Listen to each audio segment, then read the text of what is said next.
Ada orang yang seumur hidupnya miskin karena tidak punya uang, tetapi ada juga orang yang seumur hidupnya tidak bisa mengangkat kepala karena keserakahan. Saya pernah berpikir, selama saya hidup dengan baik, tahu mengalah, dan penuh kasih, keluarga akan menjadi tempat yang paling damai. Sampai pada hari ketika ibu mertua saya meletakkan setumpuk dokumen pengalihan hak milik di hadapan saya dan tersenyum dingin, tanda tangani ini, Citra. Apartemen itu cepat atau lambat harus menjadi milik keluarga suami. Pada saat itulah saya sadar, selama 7 tahun menjadi menantu, saya tidak pernah dianggap sebagai bagian dari keluarga mereka. Saya hanyalah jembatan bagi mereka untuk menaikinya, lalu mereka mencari cara untuk mendorong saya jatuh ke jurang. Nama saya Citra, 33 tahun, kepala akuntan di sebuah perusahaan konstruksi di Jakarta. Saya lahir di Solo, dalam sebuah keluarga sederhana. Ayah saya meninggal dunia lebih awal karena kecelakaan kerja. Ibu saya seorang diri berdagang di pasar selama lebih dari 20 tahun untuk membiayai makan dan sekolah saya. Seluruh masa muda ibu saya terikat pada gerobak dorongnya, menjual bubur ayam setiap pagi, dan gado-gado setiap sore. Telapak tangan ibu selalu pecah-pecah karena air dingin dan minyak, tetapi beliau tidak pernah mengeluh di hadapan saya. Suatu kali saya bertanya mengapa ibu tidak beristirahat. Ibu hanya tersenyum dan berkata, "Beberapa tahun lagi, ibu ingin kelak kamu punya tempat untuk pulang, apapun yang terjadi dalam hidupmu." Saat itu saya belum mengerti, baru setelah ibu meninggal karena kanker hati, saya tahu bahwa ibu telah menabung hampir seumur hidupnya untuk membeli sebuah apartemen kecil di kawasan Bekasi. Ibu bahkan mengambil pinjaman bank dan diam-diam mencicilnya setiap bulan. Sebelum menutup mata, ibu menggenggam erat tangan saya. "Citra, jangan pernah menjual apartemen ini demi siapapun. Itu adalah tempat yang ibu siapkan untukmu. Apapun yang terjadi, kamu harus mempertahankannya." Saya menangis terseduh-seduh, hanya bisa mengangguk. Setelah pemakaman, saya menyewakan apartemen itu seharga 12 juta rupiah per bulan. Setelah dipotong pajak dan biaya pengelolaan, saya masih punya hampir 10 juta. Awalnya, saya berniat menabung uang itu untuk melunasi sisa utang bank dan investasi untuk masa depan. Namun, semua berubah hanya karena satu kalimat dari suami saya. Suami saya bernama Rian, seorang insinyur listrik, pendiam dan baik hati. Setidaknya itulah sosok yang selalu saya percayai selama 7 tahun pernikahan kami. Suatu malam saat kami sedang makan malam, ia meletakkan sendok dan garpunya. "Ibu tinggal sendirian di kampung, uang pensiunnya tidak seberapa. Bagaimana kalau uang sewa apartemen itu kamu kirimkan untuk ibu setiap bulan?" Saya menatapnya. "Semuanya." Dia melanjutkan, "Kita masih muda, masih bisa mencari uang. Ibu sudah tua, anggap saja sebagai bakti kita." Saya teringat ibu saya yang baru saja meninggal kurang dari 2 bulan lalu. Saya teringat pesan terakhir ibu. Lalu teringat pada wanita yang hidup sepi di kampung suami saya. Akhirnya, saya mengangguk. Itulah keputusan yang membuat saya harus membayar mahal selama 3 tahun berikutnya. Setiap tanggal 15, saya mentransfer 10 juta rupiah ke rekening ibu mertua saya, Ibu Hartini. Awalnya, beliau masih menelepon untuk berterima kasih. Setelah beberapa bulan, beliau menganggapnya sebagai hal yang wajar. Lama-kelamaan, beliau mulai bercerita kepada kerabat bahwa saya bisa hidup enak berkat keluarganya, bahwa uang itu adalah hasil jerih payah putranya. Saya mendengar kata-kata itu saat acara selamatan. Seorang bibi dari pihak suami tertawa dan bertanya, "Citra ini beruntung sekali ya, bisa menikah dengan Rian yang hebat." Ibu mertua saya tertawa keras. Kalau bukan karena Rian yang bekerja keras, dari mana dia punya uang untuk dikirim ke saya setiap bulan? Saya sedang membawa nampan buah dari dapur. Mendengar itu, langkah saya terhenti. Saya ingin menjelaskan, tetapi suami saya hanya menunduk sambil minum, tidak berkata apa-apa. Itulah pertama kalinya saya merasakan retakan kecil muncul di hati saya. Setelah itu, retakan itu semakin membesar. Hampir setiap akhir pekan saya harus pulang ke rumah mertua untuk bersih-bersih, memasak, mengantar ibu mertua ke dokter, membayar tagihan listrik dan air, bahkan mengajaknya berlibur. Saat ulang tahunnya, saya membelikan kalung emas seharga hampir 25 juta rupiah. Beliau menerimanya tanpa ucapan terima kasih, hanya berkata, lain kali beli yang rantainya lebih panjang. Saya hanya tersenyum kecut, menenangkan diri bahwa orang tua memang terkadang sulit ditebak. Hingga suatu malam di akhir tahun, saya tidak sengaja mendengar percakapan antara ibu mertua dan adik ipar saya. Adik ipar saya bernama Maya. Maya menikah dengan seorang pengusaha properti bernama Hendra. Mereka sering memamerkan kehidupan mewah di media sosial, mobil mewah, jam tangan bermerek, liburan ke luar negeri. Hari itu saya sedang mencuci piring di dapur, pintu dapur sedikit terbuka. Di ruang tamu, ibu mertua merendahkan suaranya, apartemen si Citra itu sekarang nilainya sudah hampir 3 miliar, loh, Maya tertawa, harus dicari cara untuk mengambilnya, Bu, sabar. Ibu sedang memikirkannya. Saya terpaku. Air dari keran terus mengalir, mangkuk di tangan saya nyaris jatuh. Saat itu saya masih mencoba meyakinkan diri bahwa saya salah dengar. Saya tidak mau percaya bahwa orang yang saya panggil ibu selama 7 tahun bisa mengincar satu-satunya peninggalan ibu kandung saya. Namun, kurang dari 2 minggu kemudian, kenyataan lebih kejam dari semua yang saya bayangkan. Malam itu hari Minggu, seluruh keluarga sedang makan malam. Ibu mertua tiba-tiba mengeluarkan sebuah amplop coklat dari tasnya. Ia meletakkannya dengan keras di atas meja. Citra, tanda tangani ini. Saya membuka amplop itu, jantung saya seakan berhenti berdetak. Di dalamnya ada akta hibah. Penerima hibah, Hartini. Ibu mertua saya sendiri. Saya mengangkat kepala. Maksud ibu apa? Beliau dengan tenang mengambil sepotong ikan. Apartemen itu atas namamu merepotkan. Biar nanti ibu yang urus atas nama ibu, lebih mudah. Kenapa harus atas nama ibu? Ibu sudah tua. Nanti juga semua harta ini akan kembali ke anak cucu. Saya menoleh ke arah suami saya. Ia masih menunduk makan, tidak menentang, tidak terkejut. Seolah-olah ia sudah tahu tentang ini sebelumnya. Punggung saya terasa dingin. Maaf, Bu. Aset itu peninggalan almarhumah ibu saya. Saya tidak akan memberikannya. Suasana di meja makan langsung membeku. Ibu mertua membanting mangkuknya. Coba kamu ulangi lagi. Saya menarik napas dalam-dalam, saya tidak akan menandatanganinya. Beliau tertawa, tawa yang membuat saya merinding. Jangan kira ibu tidak tahu. Selama 3 tahun ini uang sewa masuk ke rekening ibu. Jadi, apartemen itu juga seharusnya menjadi milik ibu. Saya terperangah. Baru pertama kali dalam hidup saya mendengar logika yang begitu tidak masuk akal. Saya menoleh ke suami saya. Mas juga berpikir begitu? Ia menghindari tatapan saya. Setelah beberapa saat, barulah ia berkata, bagaimana kalau kamu biarkan ibu atas nama dulu untuk beberapa tahun?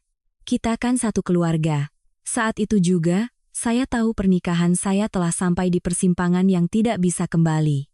Namun, yang lebih mengejutkan adalah ketika saya berdiri untuk meninggalkan meja makan, saya tidak sengaja melihat layar ponsel suami saya menyala. Dalam waktu kurang dari 2 detik, sebuah pesan muncul. Utang sebesar 2,8 miliar sudah jatuh tempo. Jika tidak dilunasi sebelum tanggal 15, kami akan proses sesuai perjanjian. Saya belum sempat membaca seluruhnya, layar sudah mati, tetapi hati saya serasa jatuh ke jurang terdalam. Malam itu, untuk pertama kalinya setelah 7 tahun hidup bersama, saya tidak bisa tidur. Saya berbaring menatap langit-langit hingga pagi. Di kepala saya hanya ada satu pertanyaan. Apakah mereka ingin mengambil apartemen ibu saya, atau mereka sedang menyembunyikan rahasia yang jauh lebih mengerikan? Malam itu, kamar tidur yang akrab terasa begitu asing, seolah saya sedang berada di rumah orang lain, bukan di rumah yang selama 7 tahun saya yakini akan saya tempati bersama suami hingga akhir hayat. Detak jam dinding berdentang satu persatu di tengah keheningan, membuat pikiran saya semakin kalut. Rian berbaring membelakangi saya, napasnya teratur seolah tidak ada apapun yang terjadi. Namun, ketenangannya itulah yang membuat hati saya lebih dingin daripada pertengkaran manapun. Sebab saya paham, ia sama sekali tidak terkejut dengan berkas pengalihan hak yang diberikan ibunya saat makan malam. Artinya, semua ini sudah dipersiapkan sejak lama, dan sayalah satu-satunya orang yang tidak dilibatkan dalam rencana itu. Saya perlahan memiringkan tubuh, menatap ponselnya yang tergeletak di nakas. Layarnya sudah gelap, Tetapi pesan tentang utang hampir 3 miliar itu terus terbayang di benak saya seperti goresan yang tak terhapuskan. Rian selama ini selalu berkata pekerjaannya stabil, penghasilan cukup untuk keluarga, dan tidak pernah mengeluh soal uang. Jadi, dari mana utang itu berasal? Dan yang lebih penting, mengapa saya, orang yang berbagi semua pengeluaran dengannya selama bertahun-tahun, sama sekali tidak tahu? Keesokan paginya, saya berusaha bersikap normal. Menyiapkan sarapan, membuatkan kopi untuk suami, lalu turun bersamanya ke basement untuk mengambil mobil. Rian baru saja membuka pintu mobil sambil tertawa canggung.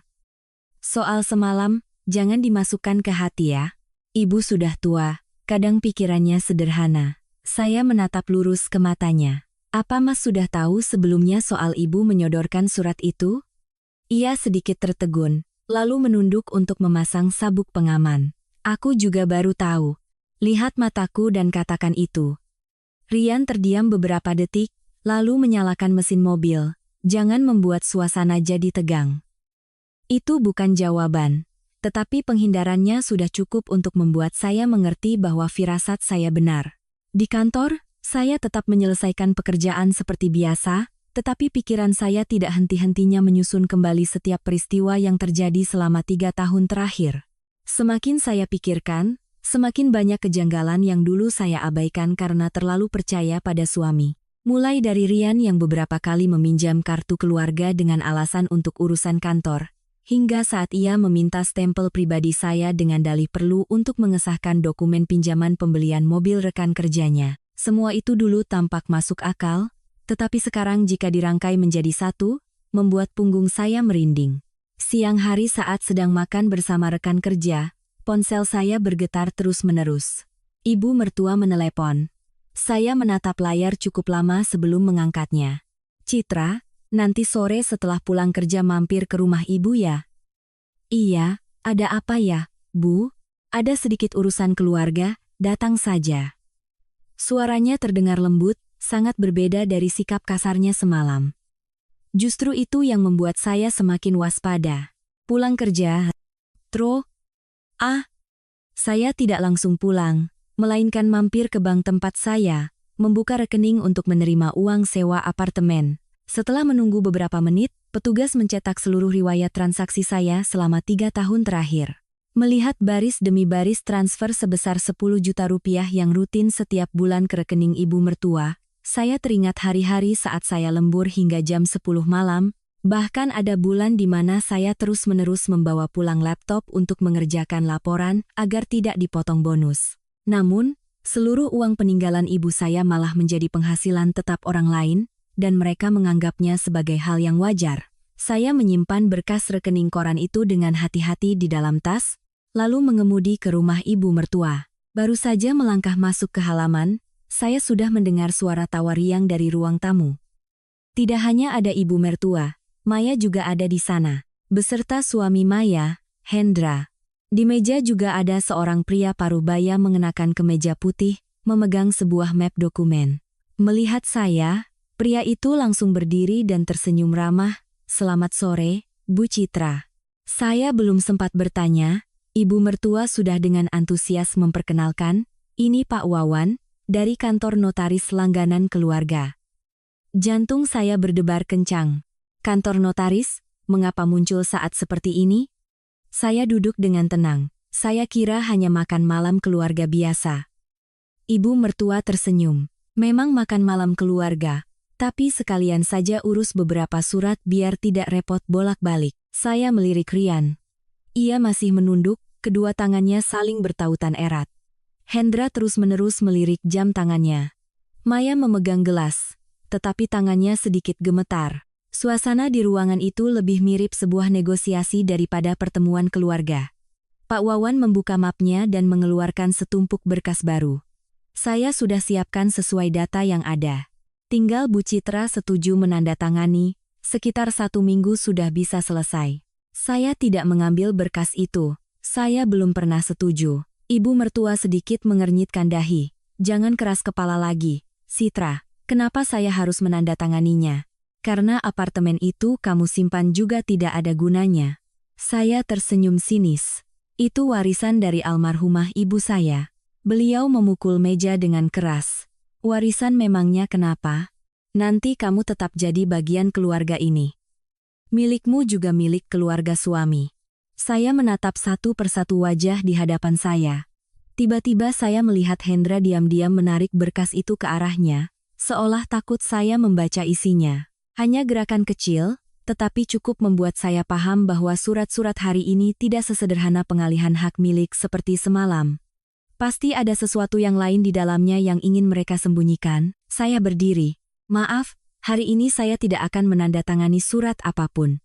Ibu mertua ikut berdiri. Kalau kamu melangkah keluar dari pintu ini, jangan salahkan ibu jika tidak menganggapmu sebagai keluarga lagi. Saya menjawab dengan tenang, jika untuk menjadi keluarga saya harus mengkhianati janji pada almarhumah ibu saya, maka saya permisi. Selesai berkata, saya berbalik dan melangkah keluar. Namun, saat melewati mobil Hendra yang terparkir di depan gerbang, mata saya tidak sengaja tertuju pada sebuah amplop merah di kursi penumpang depan. Di luarnya tercetak jelas nama sebuah bank komersial dengan tulisan besar, pemberitahuan eksekusi aset jaminan, terakhir. Saat itu, semua potongan puzzle yang tadinya acak di kepala saya mulai menyatu, dan saya tahu saya harus menemukan kebenarannya sebelum terlambat. Karena sangat mungkin apartemen peninggalan ibu saya bukanlah satu-satunya target mereka, melainkan hanya pelampung terakhir untuk menutupi lubang keuangan yang jauh lebih mengerikan. Malam itu, dalam perjalanan pulang ke apartemen saya, pikiran saya terus berputar dengan gambaran amplop merah di mobil Hendra. Jika ini hanya pinjaman biasa, tidak mungkin mereka harus menyembunyikannya sampai satu keluarga menunggu saya menandatangani surat di depan seorang notaris. Semakin saya pikirkan, semakin saya merasa semua yang terjadi selama 3 tahun terakhir bukanlah kebetulan, melainkan sebuah rencana yang diperhitungkan langkah demi langkah.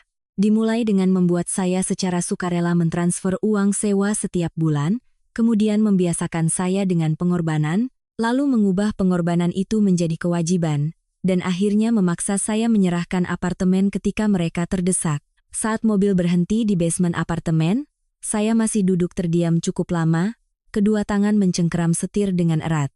Di benak saya tiba-tiba terngiang pesan terakhir ibu sebelum meninggal. Nah, kamu harus bisa membedakan mana orang yang menyayangimu, dan mana yang hanya menyayangi apa yang kamu miliki. Dulu saya tidak mengerti, sekarang setiap kata terasa seperti sayatan pisau di hati. Sampai di unit, saya tidak menyalakan TV seperti biasa, melainkan membuka laptop dan mengeluarkan semua dokumen terkait apartemen untuk diperiksa. Mulai dari akta jual beli, sertifikat hak milik, SHM, dokumen pinjaman bank yang sudah lunas, hingga perjanjian sewa yang sedang berjalan. Saya memotret setiap dokumen dengan cermat, menyimpannya di hard drive eksternal, dan mengunggahnya ke penyimpanan cloud dengan akun yang kata sandinya hanya saya yang tahu. Setelah itu, saya menelepon Ratna, sahabat saya sejak kuliah yang kini bekerja sebagai pengacara di sebuah firma hukum besar di Jakarta. Baru 10 menit saya bercerita, suaranya langsung berubah serius. Citra, kamu jangan pernah menandatangani surat apapun, termasuk surat kuasa. Aku juga berpikir begitu. Bukan hanya itu, mulai sekarang, semua dokumen terkait apartemen harus kamu simpan di tempat lain. Kenapa? Kalau dugaanku benar, mereka tidak akan berhenti hanya dengan membujuk. Mendengar itu, hawa dingin menjalari punggung saya. Maksudmu mereka mungkin akan mencoba mengambil dokumennya? Saya terdiam cukup lama. Memang benar, selama ini saya selalu menyimpan semua berkas di laci kamar tidur, berpikir tidak akan ada yang menyentuhnya. Tapi sekarang, semuanya sudah berbeda. Keesokan paginya, saya izin setengah hari dari kantor, membawa semua dokumen penting untuk disewa di sebuah safety deposit box di bank. Selain SHM apartemen, saya juga menyimpan buku tabungan, polis asuransi, dan surat-surat berharga lainnya. Saat mengunci pintu baja tebal kotak itu, hati saya terasa sedikit lebih lega. Setidaknya jika ada yang berniat menggeledah rumah saya, mereka tidak akan menemukan apa yang mereka cari. Tepat saat saya keluar dari bank, ponsel saya berdering. Itu Mas Joko, penyewa apartemen ibu saya. Suaranya terdengar ragu-ragu. Mbak Citra, saya mau tanya sedikit. Iya Mas, ada apa? Tadi pagi ada 2 orang datang mencari saya. Siapa ya, Mas? Seorang ibu-ibu tua dan seorang laki-laki sekitar 35 tahun. Jantung saya berdebar kencang. Mereka bilang apa? Mereka mengaku keluarga Mbak. Saya menggenggam ponsel erat-erat. Lalu, mereka bertanya kontrak sewa saya sampai kapan, dan apakah saya bersedia pindah jika pemilik baru memberikan kompensasi. Saya terpaku di lobi bank. Mas jawab apa? Saya bilang saya hanya berurusan dengan Mbak Citra karena kontraknya atas nama Mbak. Mendengar itu, saya merasa lega sekaligus takut. Lega karena Mas Joko cukup berhati-hati, takut karena keluarga suami saya sudah mulai bertindak lebih cepat dari yang saya duga. Saya berterima kasih padanya, lalu segera mengemudi ke apartemen itu. Mas Joko membukakan pintu dengan raut wajah tidak enak. Di atas meja masih ada 2 gelas minuman yang belum sempat dibereskan. Sekitar jam 9 pagi mereka datang. Apa mereka menyebutkan nama?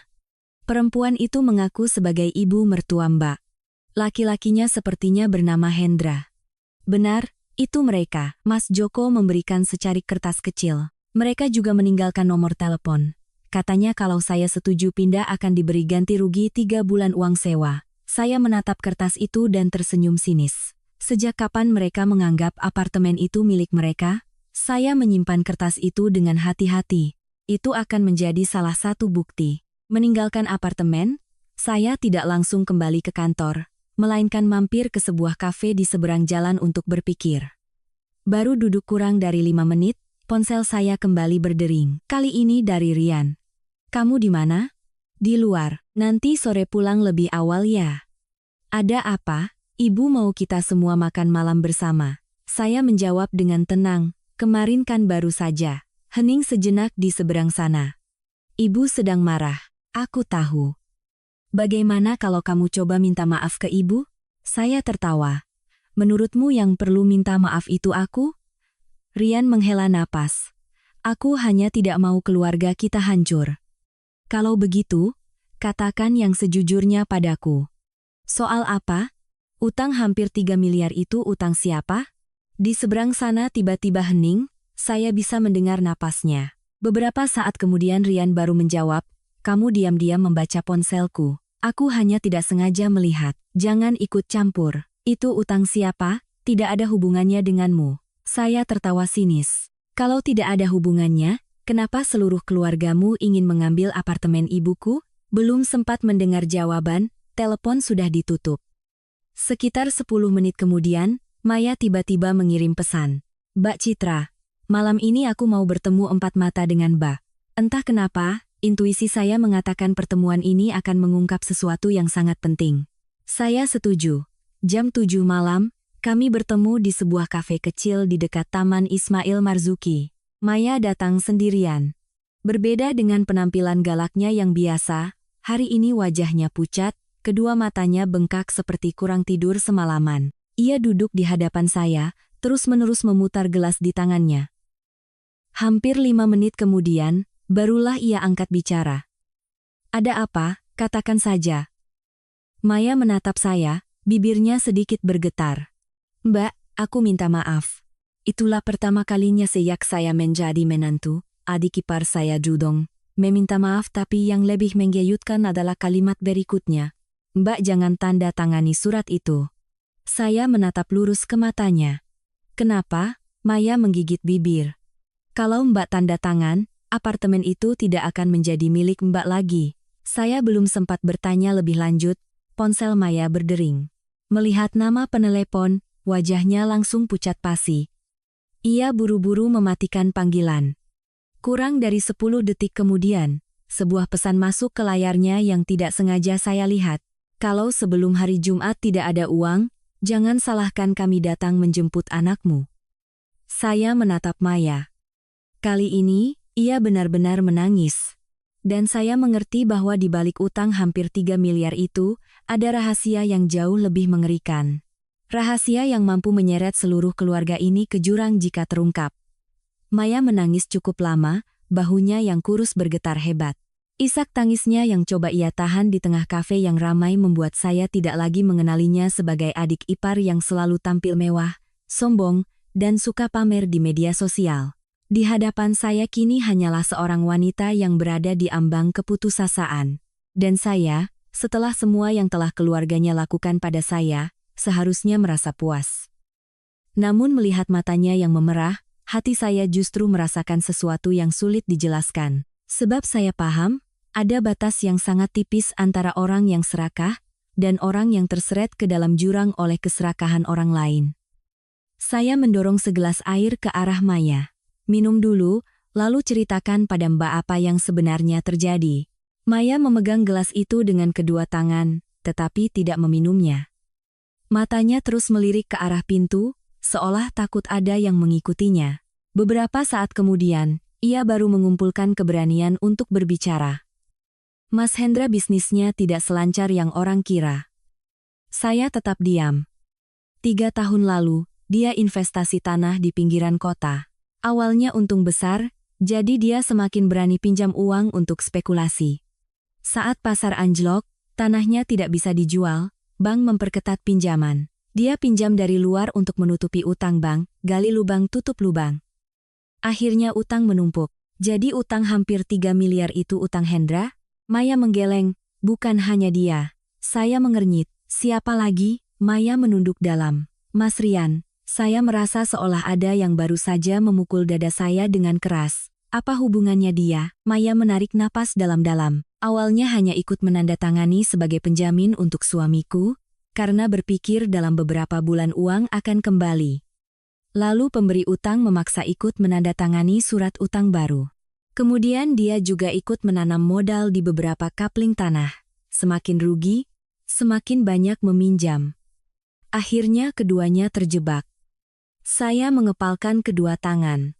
Ternyata selama ini suami yang selalu berkata pada saya bahwa ia lembur untuk mencari penghasilan tambahan, sebenarnya sedang pontang-panting mencari cara menutupi utang raksasa yang tidak pernah ia ceritakan sepatah kata pun pada istrinya. Kenapa dia tidak bilang padaku? Maya tersenyum pahit. Karena ibu melarangnya. Ibu bilang, kalau Mbak tahu, Mbak akan lebih protektif terhadap apartemen itu. Tapi kalau seluruh keluarga pura-pura biasa saja dan membujuk pelan-pelan, cepat atau lambat Mbak akan luluh. Mendengar itu, punggung saya terasa dingin. Jadi semua perhatian, semua acara makan bersama, setiap kali ibu mertua memuji saya sebagai menantu yang baik, semuanya hanyalah bagian dari sebuah rencana yang telah disusun selama bertahun-tahun. Saya menatap Maya. Kamu menceritakan semua ini padaku. Apa kamu tidak takut ibu tahu? Maya tersenyum sedih. Aku takut. Tapi Hendra, dia bukan lagi orang yang aku nikahi dulu. Maya menarik sedikit kerah bajunya. Di kulitnya yang putih, tampak sebuah bekas lebam keunguan yang belum pudar. Jantung saya berdebar. Dia memukulmu? Maya membuang muka. Bukan yang pertama kali, saya terdiam. Saya pikir Hendra hanya seorang yang sombong dan suka pamer, tapi tidak menyangka di balik pintu rumahnya ada pernikahan yang penuh kekerasan. Lalu kenapa kamu tidak bercerai? Maya menggigit bibir. Anakku baru 4 tahun. Dia mengancam akan mengambil hak asuh anak. Sejak terlilit utang, dia berubah total. Suasana di antara kami hening cukup lama. Akhirnya saya bertanya pelan, lalu ibu? Maya tersenyum getir. Ibu masih berpikir jauh bisa mendapatkan apartemen bak. Semua masalah akan selesai. Tapi 1 miliar bukan jumlah kecil. Itu tidak akan cukup. Lalu kenapa? Maya memotong ucapan saya. Karena itu hanya utang yang Mbak lihat. Saya mengangkat kepala. Maksudmu? Maya memejamkan mata. Kenyataannya jauh lebih besar. Berapa? Maya menggeleng. Aku juga tidak tahu pastinya. Kadang mereka bilang 6 miliar, kadang 7 miliar. Suatu hari aku dengar mereka bilang hampir 9 miliar. Setiap kata dari Maya membuat napas saya terasa semakin berat. Jika benar begitu, bahkan menjual apartemen ibu saya pun belum tentu cukup untuk melunasi utang. Itu artinya, setelah mendapatkan apartemen, mereka akan terus datang kepada saya untuk menuntut lebih. Tiba-tiba ponsel saya bergetar. Sebuah pesan dari bank, isinya sangat singkat. Nasabah. Baru saja terdapat permintaan pengecekan informasi pinjaman atas nama Anda di sistem kami. Saya terkejut. Saya tidak melakukan transaksi apapun. Saya segera menelepon call center untuk verifikasi. Setelah beberapa menit pengecekan, jawaban petugas membuat darah saya seakan membeku. Betul, Bu.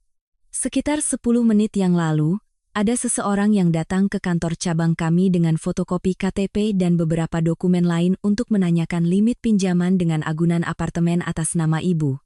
Namun, karena berkasnya tidak lengkap, kami tolak. Saya langsung berdiri. Siapa yang datang? Mohon maaf, Bu, kami tidak bisa memberikan identitasnya, tetapi orang tersebut mengaku sebagai keluarga Ibu. Saya menutup telepon dengan kedua tangan yang dingin. Mereka sudah mulai bertindak. Bukan lagi sekadar membujuk atau memaksa di lingkup keluarga. Mereka sedang mencoba berbagai cara untuk menjadikan apartemen saya sebagai jaminan atas utang-utang raksasa mereka. Maya melihat wajah saya yang pucat dan bertanya cemas, "Ada apa, Mbak?" Saya menceritakan secara singkat. Maya panik. Tidak boleh. Mbak harus segera mengamankan semua dokumen. Tepat saat itu, ponsel Maya kembali berdering. Kali ini ia mengaktifkan loudspeaker. Di seberang sana terdengar suara ibu mertua yang kesal. "Maya, kamu di mana?" "Aku sedang ajak anak makan, Bu. Cepat pulang sekarang." "Ada apa, Bu?" "Rian baru saja bilang kalau Citra tidak mau tanda tangan. Malam ini kita harus rapat keluarga." Aku tidak percaya dia bisa keras kepala terus. Saya dan Maya saling pandang. Belum sempat kami berkata apa-apa, di seberang sana tiba-tiba terdengar suara seorang pria yang berat dan serak, sangat dekat dengan telepon. "Besok kalau surat-surat rumah itu belum didapat, tanggung sendiri akibatnya." Suara itu sangat asing. Bukan suara Rian, bukan juga suara Hendra. Tapi hanya dari cara bicaranya, saya bisa merasakan tekanan berat yang menyelimuti seluruh keluarga suami saya. Seolah di belakang mereka ada kekuatan lain yang mengendalikan segalanya. Dan apartemen ibu saya hanyalah bidak pertama dalam permainan catur yang tanpa sadar telah menyeret saya masuk. Meninggalkan kafe, saya tidak langsung pulang, melainkan mengemudi ke sebuah area parkir terbuka di tepi danau, mematikan mesin, dan duduk diam di dalam mobil yang gelap, membiarkan angin sore yang dingin masuk melalui celah jendela. Saat ini saya butuh ketenangan untuk menyatukan semua informasi yang baru saya dapatkan. Dari utang raksasa Rian dan Hendra, rencana perebutan apartemen yang diatur oleh ibu mertua, hingga suara ancaman dari pria asing di telepon tadi. Semua membuktikan bahwa keluarga suami saya tidak lagi bertindak karena keserakahan semata, melainkan karena mereka sudah terpojok. Dan ketika manusia terpojok, mereka bisa melakukan hal-hal di luar bayangan orang normal. Saya membuka ponsel, melihat kembali semua foto dokumen apartemen, lalu mengirim salinannya ke Ratna. Sesaat kemudian, ia langsung menelepon. "Citra, mulai sekarang kamu harus menganggap dirimu sedang melindungi aset dari ancaman perampasan." "Aku mengerti." "Ganti semua password perbankanmu, ya. Ganti kunci pintu rumah jika perlu. Akan kulakukan. Dan jangan pernah sendirian jika merasa ada yang aneh." Suara Ratna yang tenang namun tegas membuat saya semakin sadar bahwa situasinya jauh lebih serius dari yang saya kira. Dalam perjalanan pulang ke apartemen, saya mampir ke sebuah toko peralatan keamanan, dan langsung memesan 2 kamera CCTV resolusi tinggi dengan penyimpanan cloud, ditambah sebuah kunci pintu digital, dan bel pintu dengan fungsi perekaman video. Teknisi berjanji akan datang memasangnya besok pagi. Saya tidak pernah menyangka akan tiba hari di mana rumah saya sendiri harus dijaga seketat ini, seolah-olah bisa terjadi pencurian kapan saja. Baru saja membuka pintu unit, ponsel kembali berdering. "Rian." Saya mengangkatnya. "Kamu di mana?" "Sudah di rumah. Aku segera pulang." "Terserah." Hening sejenak di seberang sana. "Citra, aku mau bicara." "Baik." Sekitar 40 menit kemudian, suara kunci pintu terdengar. Rian masuk dengan wajah lelah, kemejanya kusut, matanya merah seperti kurang tidur berhari-hari. Jika ini terjadi dulu, saya pasti akan khawatir dan bertanya. Tapi hari ini, di antara kami hanya ada jarak yang dingin. Ia duduk di sofa. "Aku minta maaf." Saya menatapnya dengan tenang. "Minta maaf untuk apa? Soal ibu? Apalagi?" Rian menunduk. "Aku tahu ibu keterlaluan." Saya tertawa. "Hanya keterlaluan? Bukan begitu?" Ia tidak menjawab. Saya menatap lurus ke matanya. "Kamu punya utang berapa, Rian terkejut. Maya sudah cerita? Benar. Ia memegang kepalanya dengan kedua tangan. Aku tidak ingin kamu tahu. Tidak ingin atau tidak berani? Ruangan kembali hening. Beberapa saat kemudian, suaranya menjadi serak. Lebih dari 6 miliar. Saya memejamkan mata. Angka itu masih lebih rendah dari dugaan Maya, tetapi cukup untuk menghancurkan keluarga normal manapun. Uang dari mana utang sebanyak itu? Aku investasi bersama Hendra. Siapa yang mengajak? Hendra. Siapa yang setuju? Aku. Saya tersenyum pahit.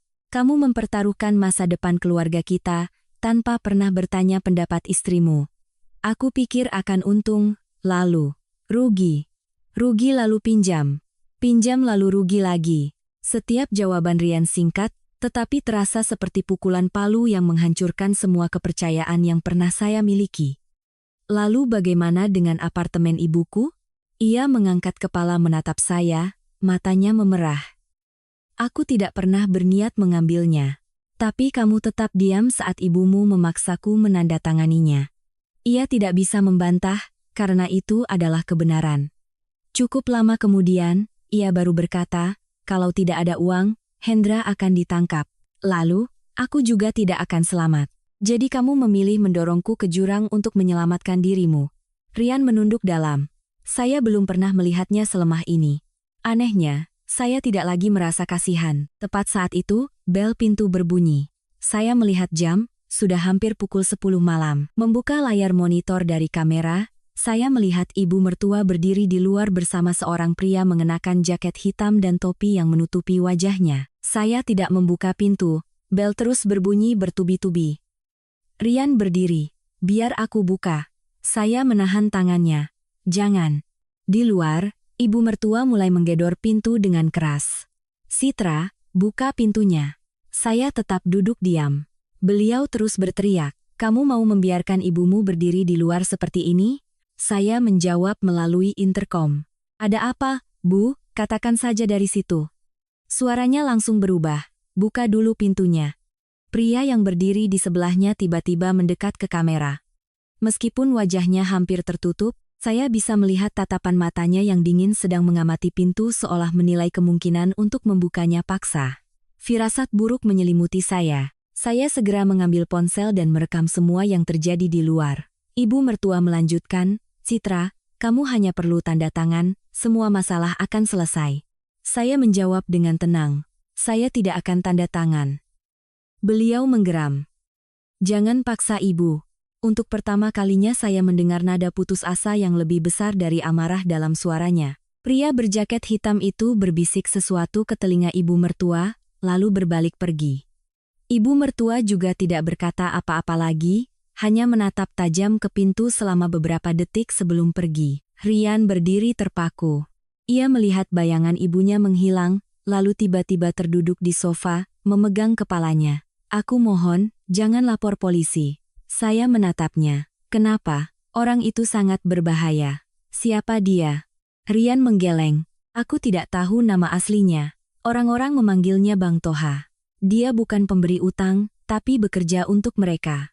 Saya belum sempat bertanya lebih jauh, ponsel Rian bergetar. Ia melihat layar, wajahnya langsung pucat pasi. Pesan itu hanya satu baris, 24 jam. Kalau surat-surat apartemen tidak ada, giliranmu. Saat melihat tulisan itu, saya tahu bahwa pertarungan untuk mempertahankan warisan ibu saya baru saja dimulai. Dan sejak saat ini, bukan hanya aset, tetapi juga keselamatan saya telah terancam. Saya tidak ingat sampai jam berapa saya terjaga malam itu. Yang saya tahu, setelah pesan ancaman muncul di ponsel Rian, seluruh apartemen diselimuti suasana yang berat dan menyesakan. Di luar jendela, lampu jalan masih memancarkan cahaya kuning pucat di jalanan yang sepi. Tapi hati saya terasa lebih gelap dari sebelumnya.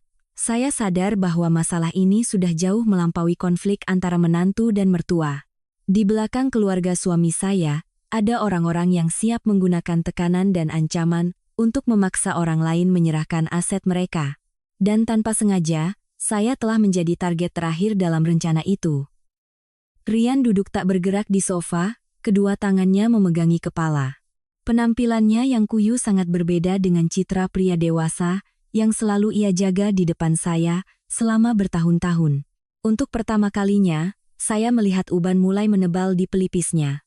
Namun, alih-alih merasa iba seperti dulu, hati saya hanya dipenuhi kekecewaan yang mendalam.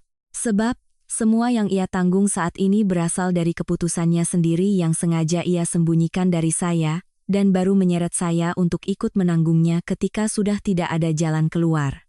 Saya berdiri, menuangkan segelas air, dan meletakkannya di hadapannya. Apa ada hal lain yang masih kamu sembunyikan? Rian terdiam. Saya menatap lurus ke matanya. Ini kesempatan terakhirmu. Ia perlahan memejamkan mata. 1 tahun yang lalu, aku pernah membawa fotokopi SHM apartemenmu untuk mencoba mengajukan pinjaman. Jantung saya serasa berhenti berdetak. Kamu dapat dari mana? Waktu itu kamu memintaku menyimpan berkas-berkas karena rumah kita sedang direnovasi. Saya ingat betul kejadian itu. Hari itu saya lembur sampai larut malam, dan Rian yang berinisiatif menyimpan dokumen-dokumen itu agar tidak rusak terkena debu. Saya benar-benar mempercayainya. Apa kamu berhasil menggadaikannya? Tidak. Kenapa? Mereka minta yang asli. Saya menghela napas lega sejenak, tetapi pikiran lain segera membuat punggung saya merinding. Jadi, ibu tahu soal ini? Rian menunduk. Tahu. Hendra tahu. Tahu. Seluruh keluarga tahu, hanya aku yang tidak. Ia tidak menjawab. Keheningannya adalah jawaban yang paling menyakitkan. Sekitar tengah malam, Rian tertidur kelelahan di sofa. Saya mengambil selimut dan menyelimutinya. Sebuah refleks yang sudah menjadi kebiasaan selama 7 tahun. Namun, baru saja berbalik, langkah saya terhenti. Saya sadar saya masih peduli pada orang yang telah berulang kali mengkhianati kepercayaan saya. Perasaan itu lebih menyakitkan dari kata-kata apapun.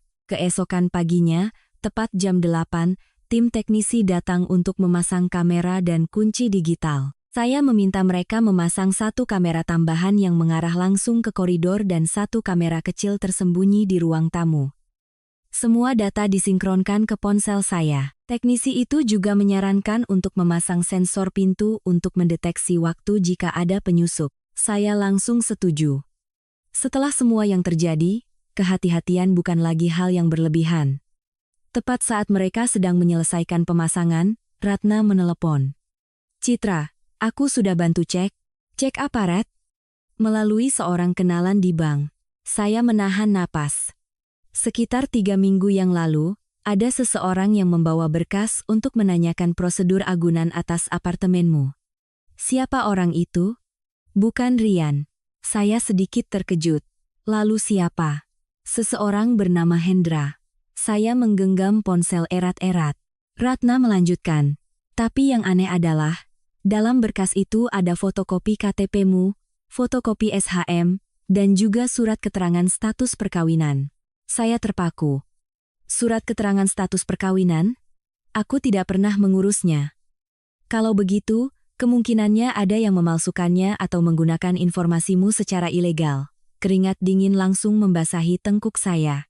Jika Hendra memiliki semua dokumen itu, artinya data pribadi saya sudah disalin sejak lama tanpa sepengetahuan saya. Saya segera membuka laci tempat saya menyimpan dokumen pribadi di ruang kerja, mencari-cari di antara tumpukan berkas lama. Tiba-tiba saya teringat suatu kejadian hampir 2 tahun lalu ketika saya mengganti KTP lama menjadi e-KTP. Rian pernah bilang akan membantu memfotokopi dan melegalisirnya karena saya sedang ada tugas dinas di Surabaya. Saat itu saya bahkan berterima kasih atas perhatiannya.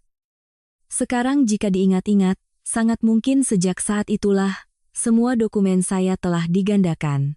Saya segera menelepon kantor tempat saya bekerja, meminta bagian HRD untuk memeriksa apakah ada orang yang pernah meminjam atau memfotokopi dokumen pribadi saya di luar prosedur. Sambil menunggu jawaban, ponsel saya menerima pesan dari nomor tak dikenal. Isinya hanya sebuah foto. Mobil saya yang terparkir di basement apartemen. Di bawahnya ada tulisan singkat, "Kamu pergi kemanapun, kami tahu." Darah saya terasa membeku. Pengirim pesan tidak menyinggung soal apartemen atau uang. Mereka ingin saya tahu bahwa saya sedang diawasi. Saya langsung meneruskan semua pesan itu ke Ratna. Kurang dari 5 menit kemudian, ia menelepon kembali dengan suara tegas. Citra, aku tidak ingin membuatmu panik, tapi mulai sekarang kamu sama sekali tidak boleh pergi sendirian di malam hari. Aku mengerti. Dan sore ini aku sudah membuat janji dengan seseorang. Siapa? Seorang pensiunan penyidik yang dulu menangani banyak kasus pemalsuan dokumen dan perampasan aset. Kenapa harus bertemu dengannya? Karena aku punya firasat masalah yang kamu hadapi bukan hanya soal utang, tapi sebuah rencana yang sudah disiapkan dengan sangat matang sejak bertahun-tahun lalu. Mendengar kalimat itu, saya teringat tatapan Hendra saat buru-buru menarik berkas dari tangan saya. Teringat kebisuan Rian yang aneh selama 3 tahun terakhir.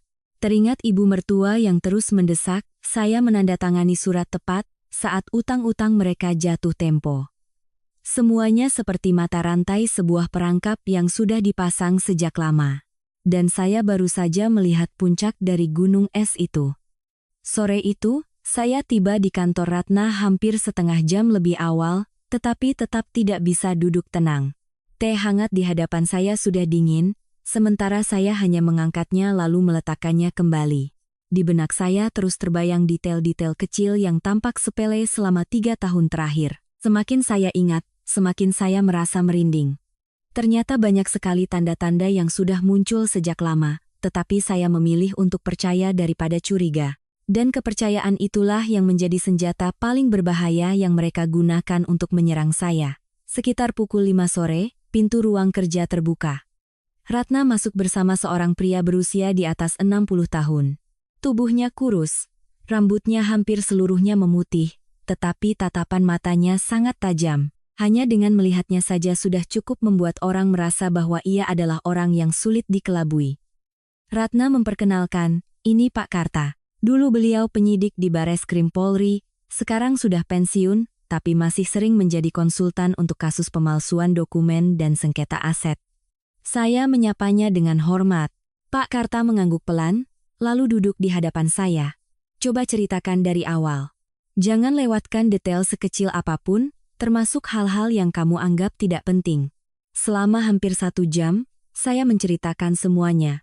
Dari saat ibu saya meninggal dan mewariskan apartemen, kebiasaan saya mentransfer uang sewa ke ibu mertua, hingga malam ketika beliau menyodorkan akta hibah, utang Rian, pengakuan Maya, pesan-pesan ancaman, dan adanya orang yang membawa dokumen saya ke bank. Pak Karta tidak memotong ucapan saya sekalipun, ia hanya diam mencatat. Ketika saya selesai bercerita, ia meletakkan pulpennya dan menatap lurus ke arah saya. Kamu tahu apa kesalahan terbesarmu? Saya menggeleng pelan. Terlalu percaya pada orang lain. Ucapnya dengan tenang. Tapi itu bukan hal yang patut disalahkan. Yang patut disalahkan adalah mereka yang memanfaatkan kepercayaan itu. Ia mengambil selembar kertas kosong, menggambar sebuah lingkaran, lalu membaginya menjadi beberapa bagian. Kamu pikir masalah ini baru dimulai saat mereka menuntut apartemen itu. Saya juga dulu berpikir begitu. Tapi menurut pengalaman saya, rencana seperti ini bisa jadi sudah dimulai sejak ibumu masih hidup. Saya terkejut. Maksud Bapak? Ia menunjuk lingkaran itu. Orang yang ingin merampas aset selalu butuh persiapan panjang. Pertama, membangun kepercayaan. Kedua, mengumpulkan informasi. Ketiga, menguasai dokumen. Dan terakhir, baru beraksi. Setiap kata-katanya membuat bulu kuduk saya berdiri. Memang benar, jika tidak hidup bersama selama bertahun-tahun, Rian tidak akan tahu di mana saya menyimpan dokumen, juga tidak akan bisa dengan mudah memfotokopi KTP, KK, atau surat-surat pribadi lainnya. Pak Karta melanjutkan, kamu bilang ada yang menggunakan dokumenmu untuk bertanya ke bank. Hanya bertanya itu belum berbahaya. Saya sedikit heran. Lalu apa yang berbahaya? Ia menatap saya cukup lama. Yang berbahaya adalah jika mereka mungkin sudah memalsukan tanda tanganmu. Jantung saya terasa berhenti berdetak. Memalsukan tanda tangan? Benar. Coba ingat-ingat baik-baik, siapa orang yang selama bertahun-tahun setiap hari melihatmu menandatangani sesuatu? Saya tidak perlu berpikir, rasa dingin yang menusuk menjalar di punggung saya. Jika Rian benar-benar pernah berlatih meniru tanda tangan saya, maka situasinya jauh lebih menakutkan dari yang saya bayangkan. Pak Karta menyarankan saya agar keesokan harinya segera datang ke kantor Badan Pertanahan Nasional, BPN, untuk mengajukan permohonan blokir atau pencatatan waspada pada sertifikat apartemen, sekaligus membuat surat pernyataan bahwa setiap transaksi yang menyangkut aset tersebut harus dihadiri langsung oleh saya, dengan verifikasi biometrik sesuai aturan baru. Selain itu, ia juga menyarankan saya membuat laporan pengaduan awal ke polisi tentang adanya indikasi penggunaan dokumen pribadi secara ilegal. Bukan untuk menuduh siapapun secara langsung, tetapi untuk menciptakan jejak hukum jika kelak terjadi sengketa. Meninggalkan kantor hukum itu, hati saya akhirnya sedikit lebih tenang.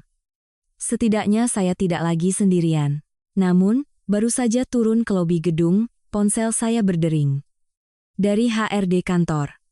Bu Citra, tadi pagi ada seorang laki-laki datang ke kantor menanyakan informasi tentang ibu. Saya terdiam sejenak. Menanyakan apa?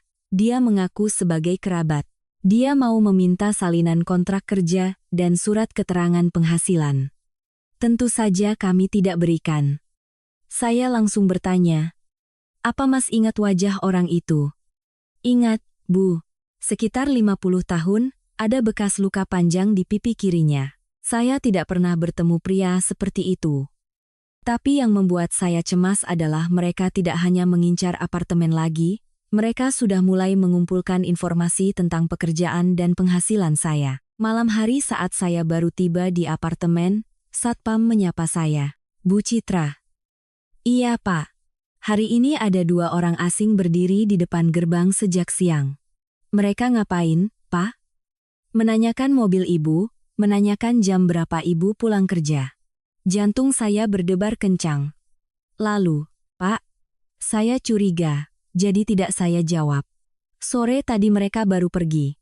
Saya berterima kasih pada satpam itu dan masuk ke lift dengan perasaan seolah ada yang mengawasi setiap langkah saya. Baru saja membuka pintu unit, saya mendapati Rian sudah menunggu di ruang tamu.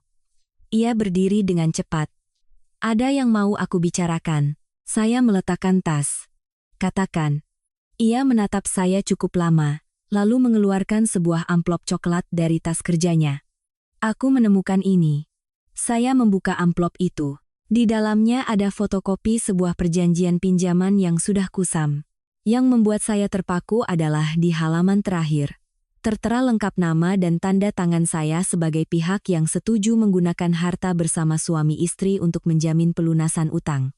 Saya menatap lekat-lekat tanda tangan itu. Sekilas tampak sangat mirip dengan tanda tangan saya. Tapi saya tahu pasti, saya tidak pernah menandatangani perjanjian ini. Saya mengangkat kepala menatap Rian, suara saya bergetar karena marah. "Kamu dapat ini dari mana?" Rian menarik napas dalam-dalam, lalu menjawab dengan suara serak, "Dari brankas Hendra." Saat itu, saya sadar bahwa semua ini sudah melampaui batas perebutan aset biasa. Karena di hadapan saya saat ini bukan lagi sekadar perhitungan, melainkan bukti pertama bahwa ada seseorang yang telah dengan lancang memalsukan tanda tangan saya untuk melancarkan rencana yang jauh lebih berbahaya. Saya memegang fotokopi perjanjian itu, ujung-ujung jari saya terasa dingin membeku. Siapapun yang melihatnya sekilas pasti akan percaya bahwa tanda tangan di halaman terakhir itu adalah milik saya. Goresan pena yang miring ke kanan, kebiasaan membuat garis melintang pada huruf C di nama Citra, dan bahkan cara saya biasa mengakhiri tanda tangan dengan sedikit tarikan ke atas, semuanya ditiru dengan nyaris sempurna. Jika bukan saya sendiri yang tahu, mungkin saya pun akan sulit mengenali perbedaannya. Saya mengangkat kepala menatap Rian.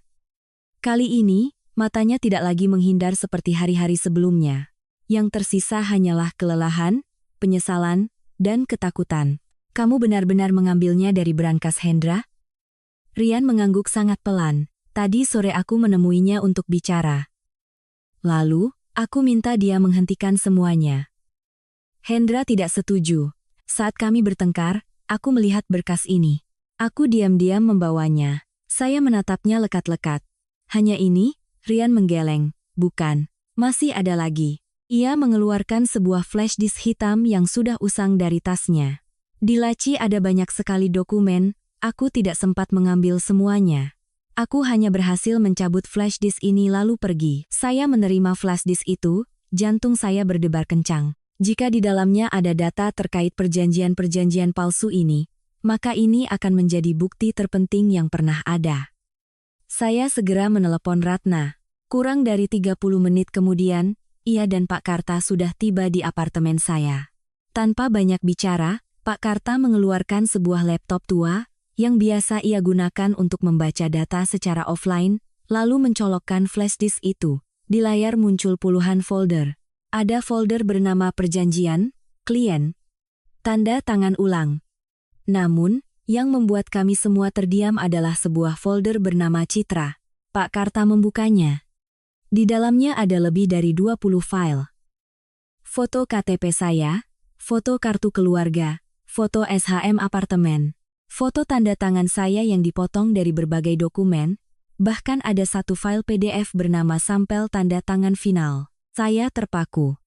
Itu adalah kompilasi puluhan tanda tangan saya yang dipindai.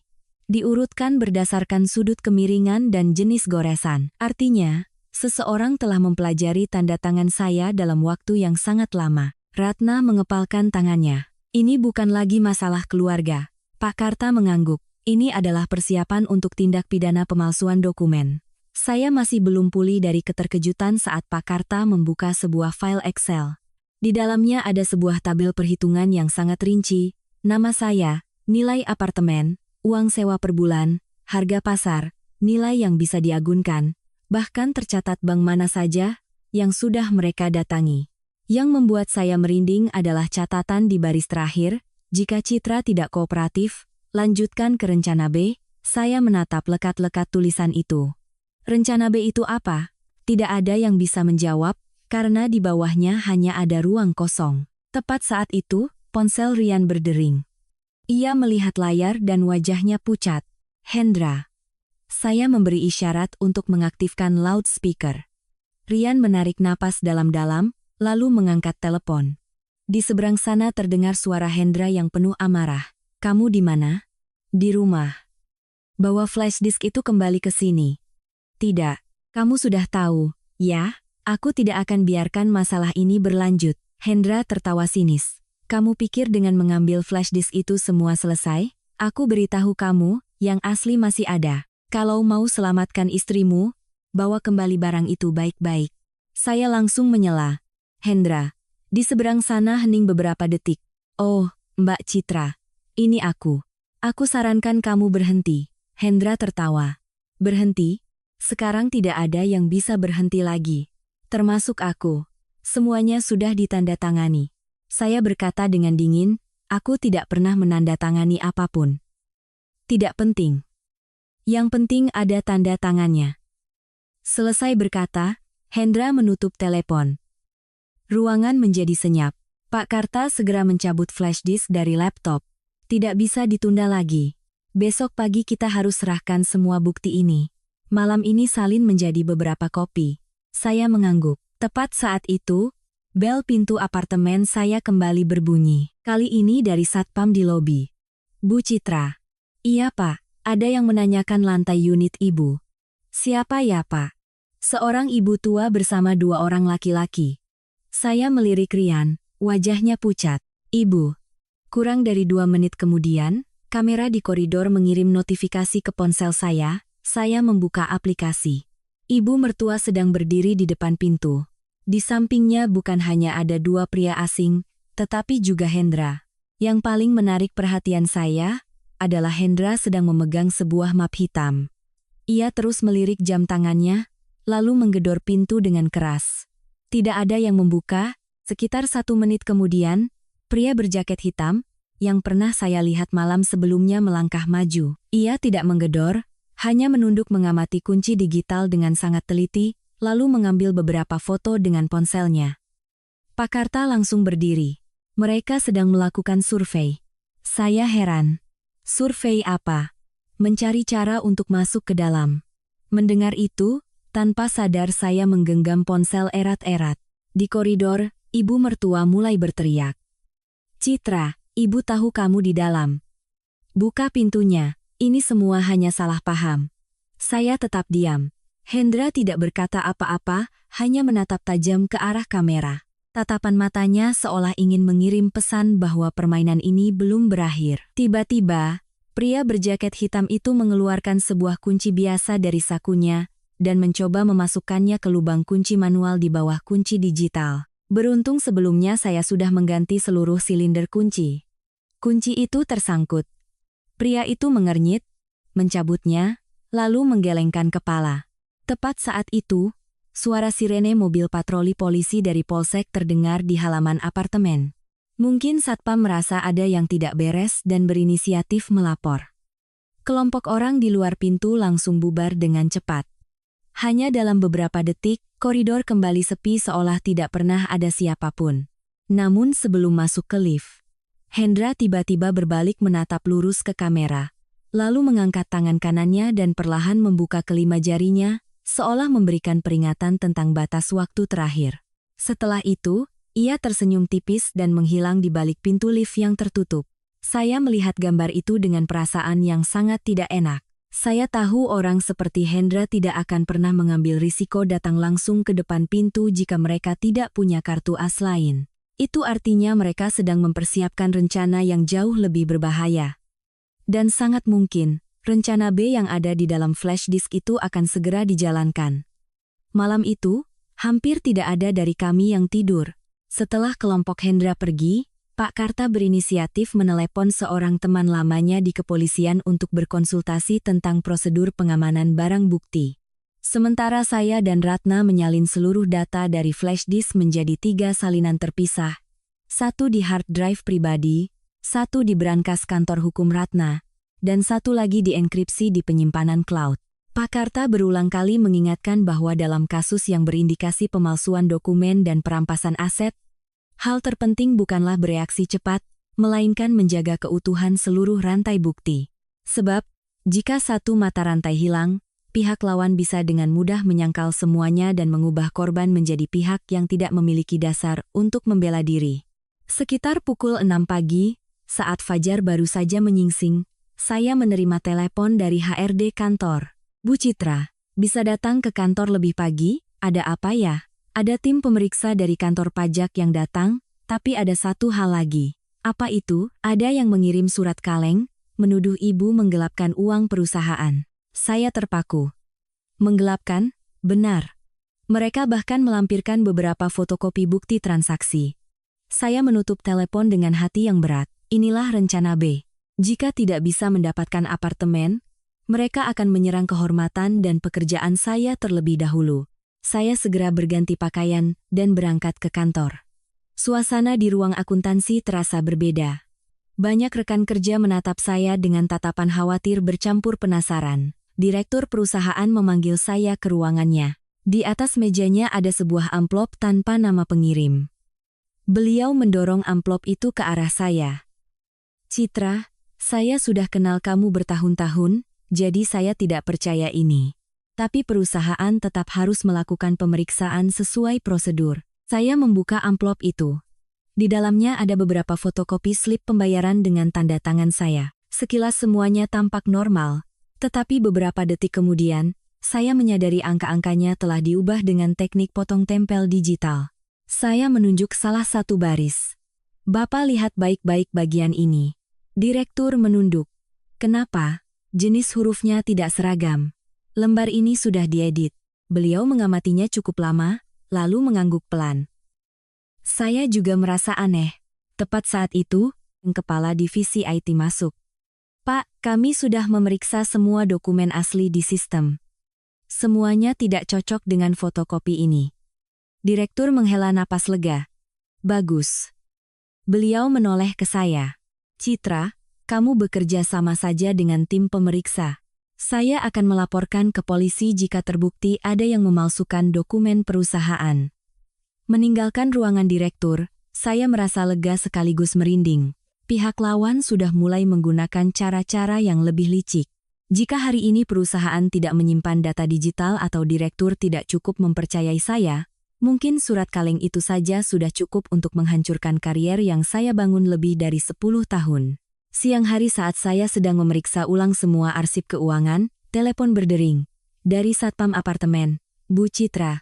Iya Pak, Tadi pagi ada yang datang menanyakan apartemen ibu. Siapa ya Pak? Sepasang suami istri sekitar 50 tahun. Mereka dorong apartemen ibu sedang mau dijual cepat. Saya terdiam sejenak. Bapak jawab apa? Saya bilang tidak tahu. Mereka bahkan menunjukkan foto apartemennya. Jantung saya berdebar kencang. Foto dari mana? Mungkin diambil waktu itu. Saya segera membuka ponsel dan menelepon Mas Joko, penyewa apartemen. Ia mengangkat telepon dengan suara panik. Mbak Citra, saya juga baru mau menelepon Mbak. Ada apa? Tadi pagi ada yang membawa calon pembeli datang melihat rumah. Saya langsung berdiri. Siapa yang membawa? Seorang pria yang mengaku sebagai agen properti. Dia bilang pemilik sudah setuju untuk menjual. Saya menggenggam ponsel erat-erat. Apa Mas membukakan pintu? Tidak, saya langsung menelepon Mbak, jadi mereka pergi. Saya berterima kasih padanya, dan segera meneruskan informasi ini ke Ratna. Ia hanya membalas dengan satu kalimat singkat. Mereka mencoba menciptakan transaksi palsu untuk melegalkan proses pengalihan hak. Sore itu, saya izin pulang lebih awal untuk pergi ke kantor BPN sesuai saran Pak Karta. Setelah saya menjelaskan kronologi dan menunjukkan dokumen awal, petugas mengarahkan saya untuk membuat surat permohonan pencatatan waspada pada sertifikat, sekaligus mencatatkan adanya indikasi penggunaan data pribadi secara ilegal untuk transaksi aset.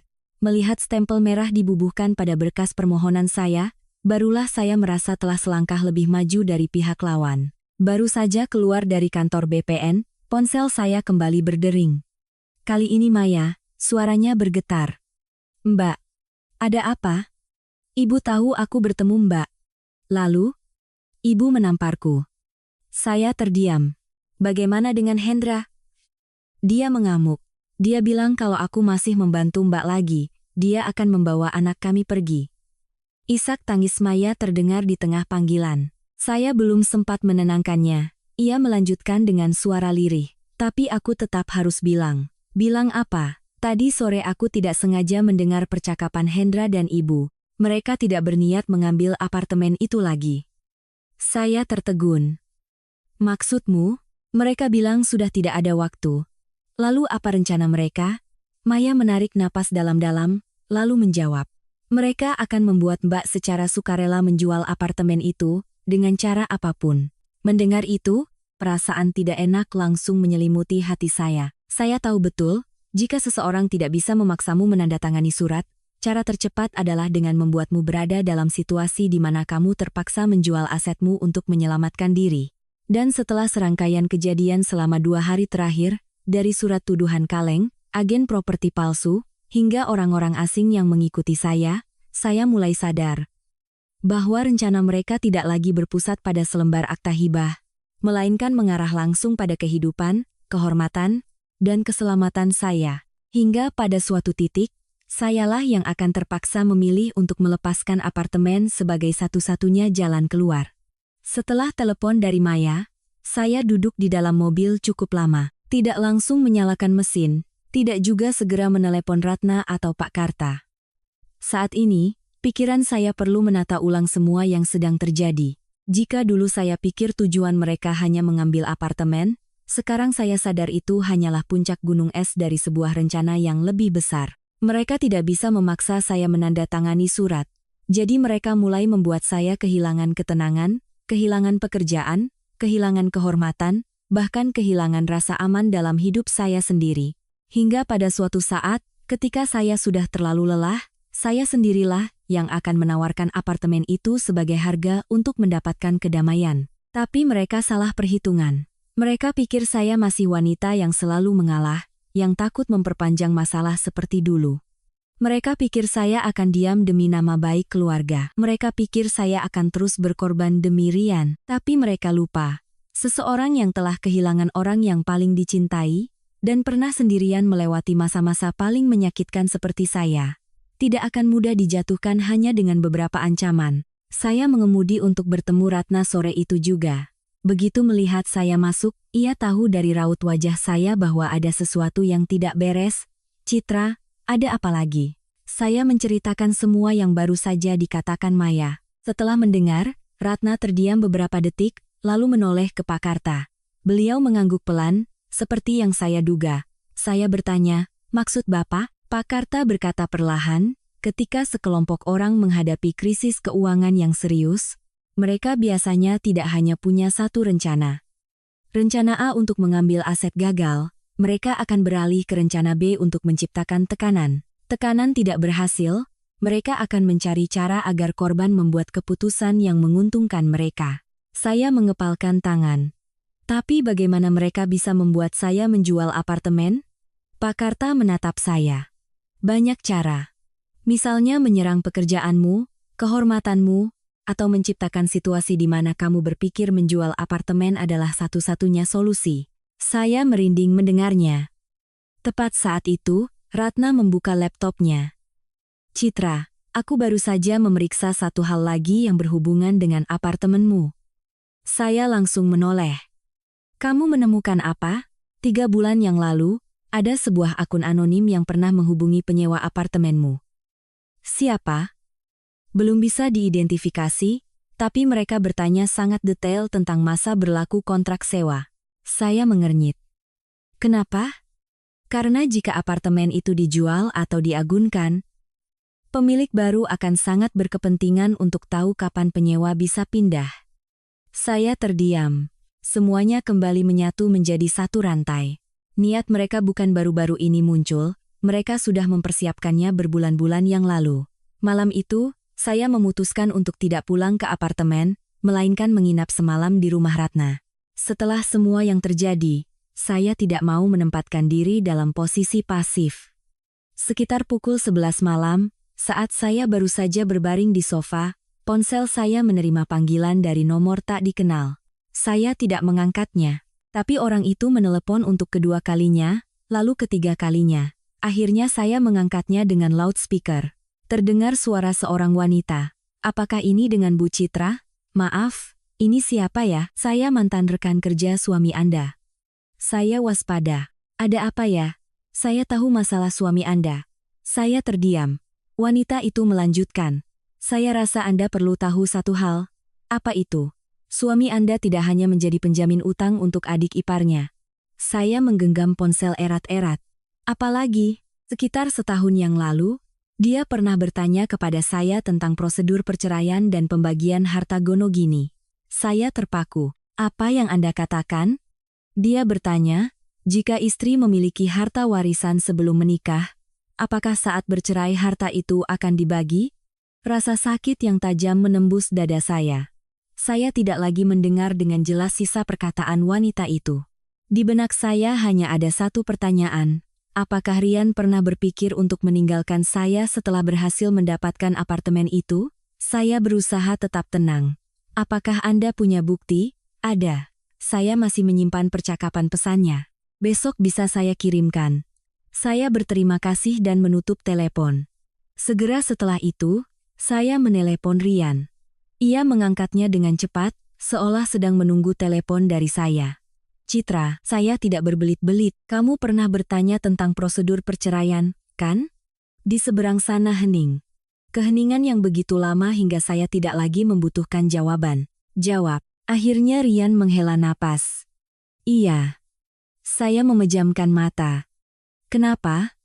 Aku takut. Takut apa? Takut semua masalah ini tidak bisa diselamatkan. Jadi aku mencari jalan keluar. Bukan seperti yang kamu pikirkan. Saya tertawa. Lalu aku harus berpikir bagaimana? Suara Rian tercekat. Aku hanya ingin tahu, jika skenario terburuk terjadi, apakah kamu akan ikut terseret? Tapi aku tidak memberitahumu. Aku menyembunyikannya darimu. Aku membiarkan ibuku memaksamu menyerahkan apartemen. Setiap kalimat saya membuat keheningan di seberang sana. Saya tidak menangis, tidak juga marah. Saat ini, perasaan terbesar saya bukanlah sakit hati, melainkan kesadaran penuh. Saya sadar, pria yang pernah menjadi sandaran saya sudah tidak lagi berada di pihak yang sama dengan saya sejak lama. Keesokan paginya, wanita itu mengirimkan seluruh percakapan pesan. Saya membukanya. Baris pertama membuat tangan saya gemetar. Kalau bisa dapat apartemennya sebelum cerai, urusannya akan lebih mudah. Di bawahnya ada balasan dari orang lain. Tapi dia tidak akan mudah tanda tangan.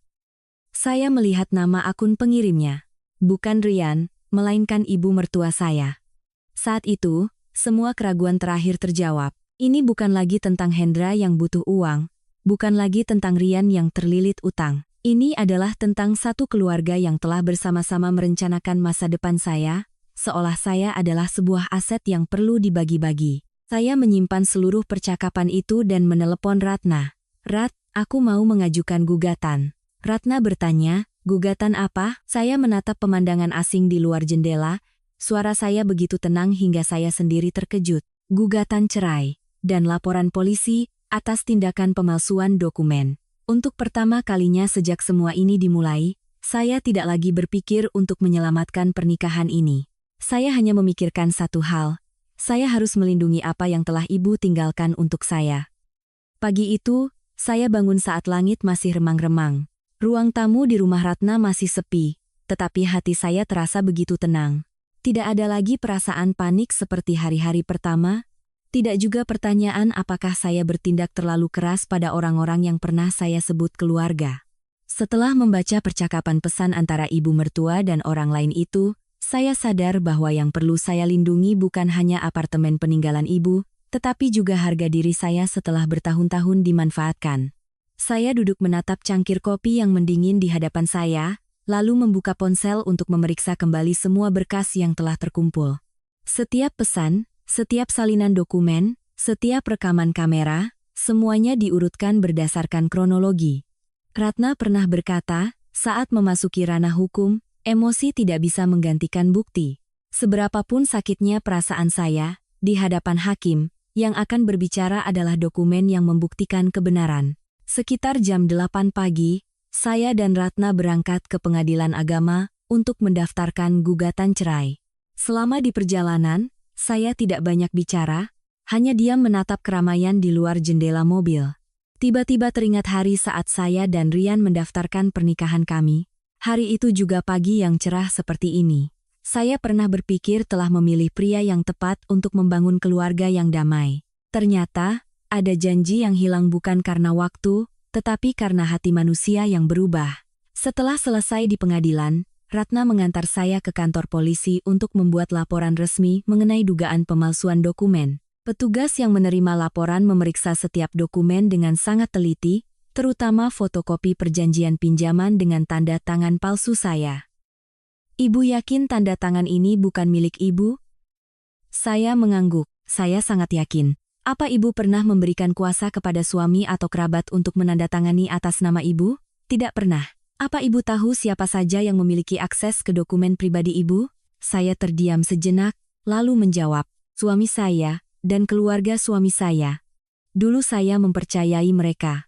Petugas itu mencatat cukup lama, lalu berkata, kami akan terima laporan ini untuk proses verifikasi. Selama proses ini, mohon ibu tetap bisa dihubungi untuk memberikan keterangan atau bukti tambahan jika diperlukan. Melangkah keluar dari kantor polisi, saya merasa sedikit lebih ringan. Setidaknya mulai sekarang. Ini bukan lagi pertarungan sendirian antara saya dan keluarga suami, melainkan sudah berada di bawah pengawasan hukum. Tapi saya tahu, saat saya secara resmi melakukan perlawanan, mereka pasti tidak akan tinggal diam. Benar saja, sore itu saat saya baru tiba di kantor, sebuah panggilan dari ibu mertua muncul. Saya menatap layar cukup lama sebelum menjawab. Citra. Suara beliau tidak lagi setajam dulu. Kamu benar-benar melakukannya? Saya bertanya dengan tenang. Melakukan apa, Bu? Menggugat cerai? Dari mana ibu tahu? Beliau terdiam. Saya langsung mengerti. Rian sudah memberitahunya. Beberapa saat kemudian, beliau menghela napas. Citra, masalahnya tidak seserius yang kamu kira. Saya tertawa kecil. Tidak serius? Memalsukan tanda tangan saya itu tidak serius? Di seberang sana hening. Ibu hanya ingin menyelamatkan keluarga. Menyelamatkan keluarga dengan cara mengambil apartemen saya? Kamu itu menantu. Asetmu juga aset keluarga. Saya mendengar kalimat itu tanpa terkejut lagi. Karena itulah pemikiran beliau yang sebenarnya. Bu, Dulu saya menganggap ibu seperti ibu kandung saya. 3 tahun saya mengirimkan uang setiap bulan karena saya pikir itu adalah bakti, tapi ternyata ibu tidak pernah menganggap saya sebagai anak. Beliau langsung membantah. Jangan bicara begitu, kamu hanya salah paham. Saya berkata dengan lembut, tidak, Bu. Saya sudah terlalu paham. Saya hendak menutup telepon, tetapi beliau tiba-tiba merendahkan suaranya. Citra, kalau kamu melanjutkan ini, Rian akan kena masalah. Saya tertegun sejenak. Ibu sedang mengancam saya? Bukan. Ibu hanya mengingatkanmu. Suamimu bisa kehilangan segalanya. Saya menatap keluar jendela. Dia kehilangan segalanya karena pilihannya sendiri, bukan karena saya. Selesai berkata, saya menutup panggilan. Namun, sesaat kemudian sebuah pesan dari Rian masuk. Aku ingin bertemu denganmu untuk yang terakhir kali. Saya tidak langsung menjawab. Sebagian dari diri saya masih ingin mendengar kebenaran langsung dari mulutnya. Sebagian lagi takut akan luluh di hadapan pria yang pernah menjadi suami saya. Akhirnya saya setuju. Kami bertemu di sebuah kafe kecil dekat kantor, tempat dulu kami sering sarapan bersama. Tapi hari ini, jarak di antara dua kursi kami terasa begitu jauh. Rian yang duduk di hadapan saya, tampak jauh lebih kurus. Ia meletakkan setumpuk berkas di atas meja. Aku mau memberikan ini. Saya membukanya. Di dalamnya ada salinan bukti-bukti transfer antara Rian dan Hendra. Saya melihat angka-angka ratusan juta hingga miliaran. Semuanya tercatat dengan jelas. Kenapa kamu berikan ini padaku? Rian menunduk. Karena aku tahu aku salah. Tapi bukan hanya soal uang. Aku sudah membiarkan ibu dan Hendra menyeretku terlalu jauh. Saya terdiam. Ia melanjutkan. Aku ingin memperbaiki kesalahanku. Saya menatapnya. Bagaimana caranya? Rian mengeluarkan sebuah ponsel lama dari sakunya. Di sini ada rekaman suara. Rekaman apa? Percakapan antara ibu dan Hendra. Saya mengambil ponsel itu, tetapi sebelum menyalakannya, saya melihat sebuah notifikasi baru di layar kunci. Sebuah pesan dari nomor tak dikenal yang ditujukan untuk Rian. Isinya hanya satu baris. Kalau kamu berkhianat, jangan harap bisa hidup tenang. Saya mengangkat kepala menatapnya. Untuk pertama kalinya saya sadar, bukan hanya saya yang terjebak dalam masalah ini. Rian juga sedang dipojokkan oleh kerabatnya sendiri. Saya memutar rekaman itu. Detik pertama, suara ibu mertua terdengar. Asal bisa dapat apartemennya, semua masalah selesai. Lalu suara Hendra. Tapi kalau Citra tidak mau?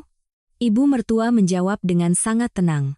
Kalau begitu, kita harus buat dia tidak punya pilihan lain. Tangan saya mencengkeram ponsel itu dengan erat.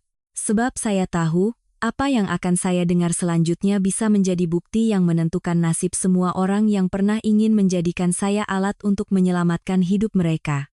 Saya masih ingat dengan jelas momen saat saya duduk di ruang sidang hari itu, ketika orang-orang yang pernah menyakiti saya satu persatu berdiri di hadapan hukum. Namun, yang paling mengejutkan saya bukanlah wajah bingung ibu mertua, tatapan putus asa Hendra, atau postur membungkuk Rian, melainkan perasaan damai yang aneh di dalam hati saya. Setelah semua badai yang berlalu, akhirnya saya tidak perlu lagi membuktikan kebenaran saya kepada orang-orang yang memang tidak pernah mau mengerti. Persidangan berlangsung selama berbulan-bulan, dengan proses konfrontasi yang tak terhitung jumlahnya, penambahan berkas, dan verifikasi bukti. Rekaman suara yang diberikan Rian, data dari flash disk Hendra, perjanjian dengan tanda tangan palsu, transaksi keuangan yang janggal, serta kesaksian yang saling bertentangan dari masing-masing pihak, semuanya membentuk gambaran utuh tentang rencana yang pernah mereka siapkan diam-diam. Hasil penyelidikan membuktikan bahwa Hendra telah berulang kali menggunakan data pribadi saya untuk menyiapkan berkas pinjaman ilegal, sekaligus memanfaatkan Rian dan ibu mertua untuk menekan saya agar bisa menguasai apartemen peninggalan ibu saya. Sementara Rian, meskipun tidak secara langsung melakukan semua tindakan ilegal, telah menyembunyikan fakta, memberikan dokumen pribadi istrinya, dan ikut serta dalam proses utang piutang yang membuat masalah semakin rumit. Hari pembahasan satu menata tunayar kalinya, dia bukan lagi pria yang saya cintai di hari pernikahan kami, bukan lagi orang yang saya percayai sepenuhnya. Di hadapan saya hanyalah seseorang yang telah kehilangan keluarganya karena pilihan-pilihan yang salah. Setelah sidang, Rian berinisiatif menemui saya. Kami berdiri di koridor pengadilan yang ramai. Tapi jarak di antara kami terasa seperti seumur hidup. Ia berkata dengan suara lirih, "Aku minta maaf." Saya diam. Aku tahu permintaan maaf ini tidak bisa mengubah apapun. Aku juga tahu aku sudah menghancurkan kepercayaanmu. Saya menatapnya. Rian, yang paling menyakitkan bukanlah saat kamu terlilit utang, tapi saat kamu menghadapi kesulitan, kamu memilih menyembunyikannya dariku, lalu menjadikanku orang yang harus menanggung akibatnya. Ia menunduk. Selama ini aku selalu berpikir, asalkan masalah uang selesai, semuanya akan baik-baik saja. Tapi aku lupa hal yang paling penting, yaitu kepercayaan. Saya tidak menyalahkannya lebih jauh. Ada orang-orang yang, setelah menghancurkan sesuatu dengan tangan mereka sendiri, harus belajar hidup dengan konsekuensinya. Sedangkan saya harus melangkah maju. Setahun setelah semuanya berakhir, saya kembali ke apartemen yang ditinggalkan ibu. Semuanya masih sama. Balkon kecil itu masih menyambut matahari pagi. Tanaman hias yang dulu dirawat ibu masih saya jaga dengan baik. Saya berdiri di tengah ruang tamu, menatap perabotan yang akrab, dan air mata saya tanpa sadar jatuh. Bukan karena kesedihan, tetapi karena akhirnya saya bisa menepati janji saya pada ibu. Dulu saya pikir apartemen ini hanyalah sebuah aset. Tapi setelah semua ini, saya sadar ini adalah cinta terakhir yang ibu berikan. Ini adalah bukti bahwa meskipun hidup terkadang membuat saya sendirian, selalu ada seseorang yang ingin saya punya tempat untuk pulang.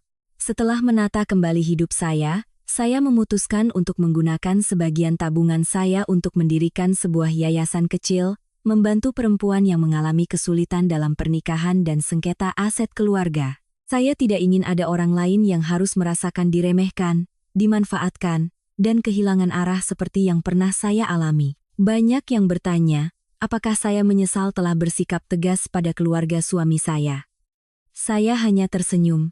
Jika hari itu saya terus diam, mungkin yang hilang bukan hanya apartemen ibu, tetapi juga diri saya sendiri. Dulu saya pikir memaafkan berarti harus terus bertahan. Tapi kemudian saya sadar, memaafkan terkadang berarti melepaskan agar diri sendiri bisa bebas. Bukan membuka pintu bagi orang lain untuk terus menyakiti kita. Mengenai ibu mertua, setelah semuanya terjadi, beliau beberapa kali ingin bertemu saya. Terakhir kali beliau berdiri di depan pintu apartemen saya. Tidak ada lagi keangkuhan, tidak ada lagi suara yang menegaskan bahwa segalanya adalah milik keluarga suami. Beliau hanya berkata satu kalimat, "Citra, ibu salah." Saya menatap wanita yang pernah begitu menyakiti saya. Di hati saya masih ada bekas luka, tetapi saya tidak lagi membencinya. Saya hanya menjawab dengan lembut, "Saya harap ibu bisa hidup dengan baik mulai sekarang." Lalu saya menutup pintu. Bukan untuk balas dendam, tetapi untuk menutup sebuah babak lama. Sekarang, setiap pagi terbangun di rumah ibu saya sering membuat secangkir teh, membuka pintu balkon, dan memandang keramaian di bawah. Saya sadar hidup ini seperti perjalanan panjang. Ada orang yang datang untuk mencintai kita, ada yang datang untuk memberi kita pelajaran, dan ada pula yang memaksa kita untuk menjadi lebih kuat dari diri kita kemarin. Saya pernah kehilangan sebuah pernikahan, pernah kehilangan kepercayaan pada orang yang saya cintai. Sebagai gantinya, saya menemukan kembali diri saya. Saya bukan lagi wanita yang hanya tahu berkorban untuk mempertahankan sebuah keluarga yang sudah tidak ingin dipertahankan. Saya adalah Citra, seseorang yang pernah berada di ambang kehilangan segalanya, tetapi pada akhirnya berhasil mempertahankan hal yang paling berharga, kedamaian dalam hidup saya sendiri. Hadirin sekalian, cerita Citra mungkin telah berakhir di sini, tetapi apa yang tersisa di hati kita mungkin bukanlah tentang apartemen, utang, atau sengketa benar dan salah. Melainkan sebuah pertanyaan yang lebih besar, dalam hidup ini, ketika dihadapkan pada kepentingan dan kasih sayang, apa yang akan kita pilih? Pada akhirnya, sebuah rumah bisa dibangun dari batu bata, uang, dan akta bertanda tangan. Tetapi sebuah keluarga sejati tidak diciptakan oleh hal-hal kasat mata itu. Sebuah keluarga hanya bisa kokoh berdiri jika di dalamnya ada rasa hormat, rasa syukur, pengampunan, dan orang-orang yang tahu cara menempatkan kasih sayang di atas keserakahan. Kita sering mendengar bahwa uang bisa membeli banyak hal. bisa membeli rumah yang indah, mobil mewah, kehidupan yang serba cukup. Tetapi ada hal-hal yang sebanyak apapun uang tidak akan bisa membelinya kembali, yaitu kepercayaan dari seseorang yang pernah tulus mencintai kita, tatapan dari seseorang yang pernah menganggap kita keluarga, dan rasa damai saat pulang ke rumah tanpa harus mencurigai siapapun. Dalam cerita ini, yang paling membuat kita pilu bukanlah seorang wanita yang nyaris kehilangan asetnya, melainkan seorang wanita yang nyaris kehilangan kepercayaan pada makna keluarga. Seseorang bisa miskin harta, tetapi tetap kaya akan cinta. Sebuah makan malam sederhana, sebuah sapaan tulus, sebuah tindakan kecil yang lahir dari perhatian sejati, terkadang jauh lebih berharga daripada hadiah mahal. Sebaliknya, seseorang bisa memiliki segalanya, tetapi jika ia kehilangan kebaikan hatinya, pada akhirnya yang tersisa hanyalah kesepian. Ada satu hal dalam hidup yang seringkali baru disadari setelah melewati cobaan besar, kebaikan yang ditempatkan di tempat yang tepat akan menjadi berkah, tetapi kebaikan yang salah tempat terkadang justru menjadi kelemahan yang dimanfaatkan orang lain. Citra tidak salah saat ia menyayangi ibu mertuanya, tidak salah saat ingin menjadi menantu yang baik, dan sama sekali tidak salah saat berharap mempertahankan keluarganya. Seorang wanita yang tahu berkorban, berpikir untuk orang lain, dan hidup dengan etika adalah sebuah kualitas yang mulia. Tetapi, mencintai bukan berarti membiarkan orang lain menginjak-injak harga diri kita. Berbakti bukan berarti harus menerima semua ketidakadilan. Mengalah bukan berarti diam di hadapan kesalahan. Dalam hidup, ada saatnya kita perlu mengulurkan tangan untuk membantu orang lain, tetapi ada juga saatnya kita harus cukup kuat untuk melindungi diri kita sendiri. Sebab, seseorang yang tidak tahu cara menghargai dirinya sendiri akan sulit melindungi hal-hal baik yang ia miliki.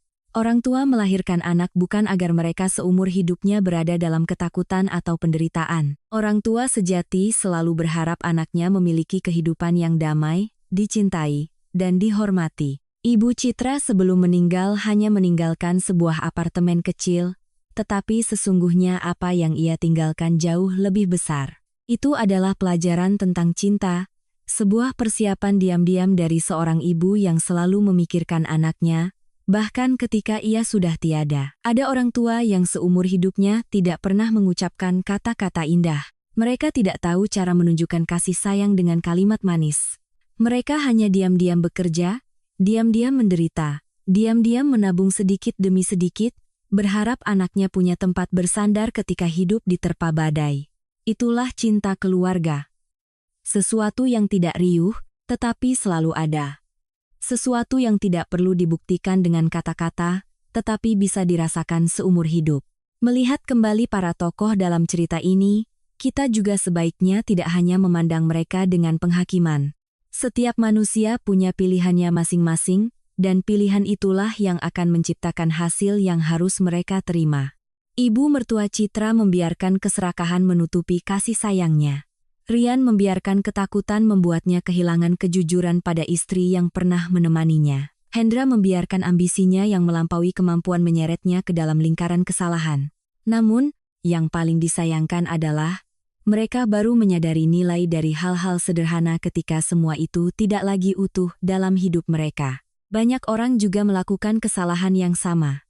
Terlalu sibuk mengejar hal-hal di luar sana hingga lupa pada orang-orang di sampingnya. Mereka berpikir suatu hari nanti, ketika punya lebih banyak uang, punya kedudukan lebih tinggi, mereka akan meluangkan waktu untuk keluarga. Tapi hidup tidak selalu menunggu kita. Ada permintaan maaf yang datang terlambat, ada genggaman tangan yang tidak sempat diberikan. Ada orang-orang yang, setelah pergi, sebanyak apapun penyesalan kita, tidak akan pernah bisa kembali seperti semula. Oleh karena itu, selagi masih bisa, cintailah orang-orang di sekitar kita dengan tulus. Bersyukurlah pada mereka yang telah berkorban untuk kita. Berlakulah baik pada mereka yang tidak bisa memberikan keuntungan bagi kita. Sebab, nilai sejati seorang manusia tidak terletak pada seberapa banyak hartanya, tetapi pada bagaimana ia memperlakukan orang lain ketika ia punya pilihan. Orang kaya yang dingin mungkin membuat orang lain segan, tetapi orang biasa yang baik hati akan membuat orang lain selalu mengenangnya. Hidup ini seperti sungai, terkadang tenang, terkadang bergelombang. Kita tidak pernah tahu apa yang akan terjadi esok hari, tidak juga bisa menebak siapa yang akan tetap bersama kita hingga akhir. Tapi kita bisa memilih bagaimana kita hidup hari ini. Hidup dengan jujur, dengan kasih, hidup dengan tahu diri. Sebab, pada akhirnya, yang tersisa setelah badai bukanlah apa yang pernah kita miliki, melainkan apa yang telah kita berikan. Sebuah kata yang baik bisa menghangatkan sebuah kehidupan. Sebuah tindakan mulia bisa menyelamatkan seseorang dari keputusasaan, dan hati yang penuh cinta akan selalu menjadi aset paling berharga yang bisa dibawa setiap orang dalam perjalanannya. Cerita Citra ditutup dengan sebuah rumah yang berhasil dipertahankan, tetapi makna yang lebih dalam adalah seorang manusia yang telah menemukan kembali dirinya sendiri. Terkadang dalam hidup, kehilangan sesuatu bukanlah sebuah akhir. Ada kehilangan yang justru menjadi cara kita melihat kebenaran. Ada penderitaan yang membantu kita dewasa. Ada kegagalan yang mengajarkan kita untuk bangkit lebih kuat. Semoga setelah cerita hari ini, kita semua bisa meluangkan sedikit waktu untuk melihat kembali orang-orang di sekitar kita, untuk mengucapkan terima kasih selagi bisa, untuk memberikan pelukan selagi perasaan masih ada, dan untuk mengingat bahwa keluarga bukanlah tempat yang hanya kita datangi saat butuh bantuan, melainkan tempat yang perlu kita jaga dengan segenap ketulusan. Karena pada akhirnya, yang membentuk nilai sebuah kehidupan bukanlah seberapa banyak uang yang kita simpan atau aset yang kita miliki, melainkan saat kita menengok ke belakang, kita bisa berkata dengan tenang, saya pernah hidup dengan penuh kasih. Saya pernah memperlakukan orang-orang di sekitar saya dengan baik, dan saya tidak membiarkan keserakahan merenggut bagian terbaik dari hati saya.